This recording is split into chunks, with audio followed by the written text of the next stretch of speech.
Welcome back and back the welcome. তো ভাই সকল সবাই কেমন আছো? সবাইকে স্বাগতম জানাই নতুন একটা ভিডিও নিয়ে, যেটা বেসিক্যালি পিক্সআর্টের উপরে। তোমরা থাম্বনেলে দেখেছো যে কী টাইপের ভিডিও হতে চলেছে। তো বেশি কথা না বলে চলো ভিডিও শুরু করা যাক।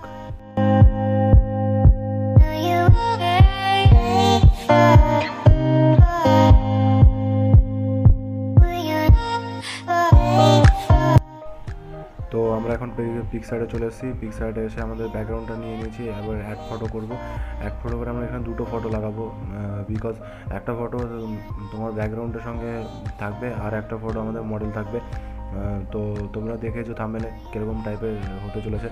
তো আমরা সিম্পলি এখানটায় পেছনের ফটোটা অ্যাড করে দেওয়ার পর এটাকে আমরা নিচ থেকে হালকা ইরেজ করে দেবো, যে কারণে ব্যাকগ্রাউন্ডের সঙ্গে ম্যাচটা করে যাবে ফটোটা।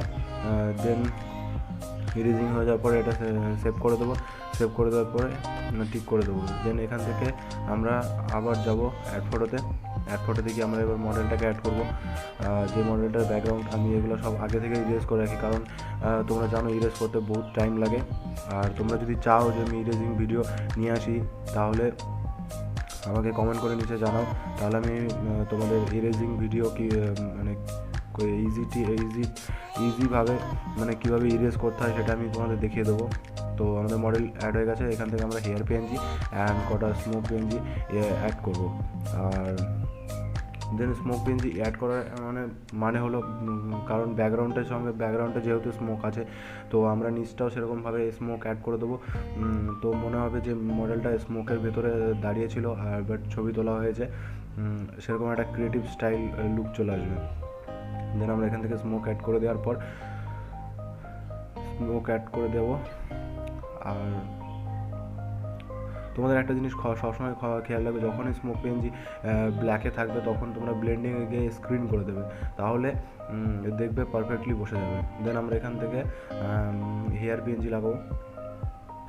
প্রথমে এই ইফেক্টটা লাগানোর আমি চেষ্টা করেছিলাম, বাট এই ইফেক্টটা তো অত ভালো রেসপন্স পাইনি। তো আমরা এই ইফেক্টটাকে আমরা সরিয়ে দেবো।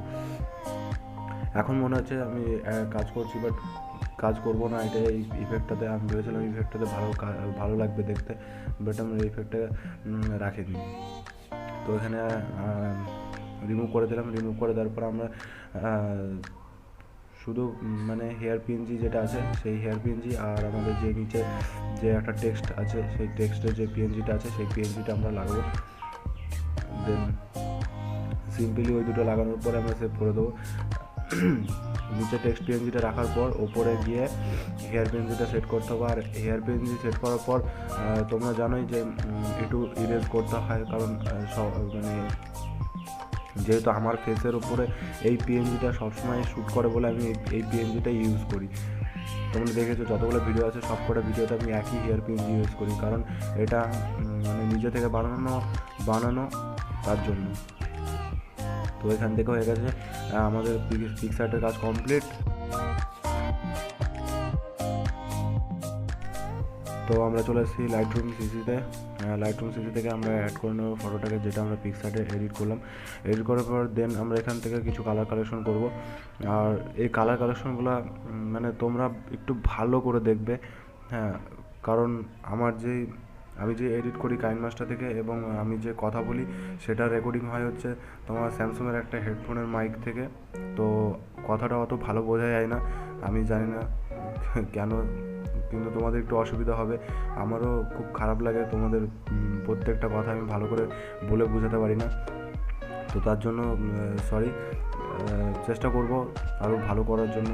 তো তোমরা দেখতে থাকো পার্ট করে আমি আস্তে আস্তে ভাগ করে দিয়েছি যে কোথায় কতটা কালার ইউজ করতে হবে। তো এখান থেকে আমরা যতগুলো কালার আছে সবকটা কালার ইউজ করে না, কারণ সব কিছুর কালারগুলো আমরা স্যাচুরেশন আর লুমিনেন্সটা কম করে দিচ্ছি। কারণ কম করে দেওয়ার কারণ হচ্ছে ব্যাকগ্রাউন্ডে আমাদের যে কালারটা আছে, ব্যাকগ্রাউন্ডের কালারটার সঙ্গে আমাদের যে মডেলটা আছে মডেলের ড্রেস আপ এবং তার প্রত্যেকটা বেসিক যে কালারটা হয় সব কটা কালার একরকম আনার জন্য আমরা ট্রাই করছি এখানটাতে। তো এখানটায় দেখবে খুব ইজি তাড়াতাড়ি আমি কালারটা এনে ফেলেছি, এবং যে একটু ডার্ক টাইপের মুডি ডার্ক টাইপের আছে সেই ডার্ক টাইপটা আছে। অ্যান্ড দেন এখান থেকে আমরা সবসময় ক্লিয়ারিটি আর ভিগনেটি ইফেক্টটাকে ইউজ করি, কারণ ভিগনেটি ইফেক্টটা ইউজ করার একটাই কারণ হচ্ছে তোমার মডেলটাকে আমরা ফোকাসে আনি সবসময়, যে ফোকাসে আনবো, এবং দেন ব্যাকগ্রাউন্ডটা একটু হালকা ডার্ক টাইপে থাকবে কর্নারগুলো, তো মডেলটাকে দেখতে সুন্দর লাগে। তো আমরা এখান থেকে শার্পিংটা 18 উপরে বাড়ি দিয়ে এবং রেডিয়াসটা বাড়ি দিয়ে নয়েজ রেজুলেশন আর কালার রেজুলেশনটা বাড়াবো। দেন এখান থেকে তোমরা আফটার বিফোর করে দেখতে পারো যে কত সুন্দর অ্যামেজিং একটা কালার চলে এসছে। তো ভাই লোক কেমন লাগলো ভিডিওটা তো কমেন্ট করে জানাবে, আর লাইক শেয়ার করতে ভুলবে না, আর প্লিজ সাবস্ক্রাইব করবে, আর দেখা হচ্ছে নেক্সট ভিডিওতে। By. I have you now.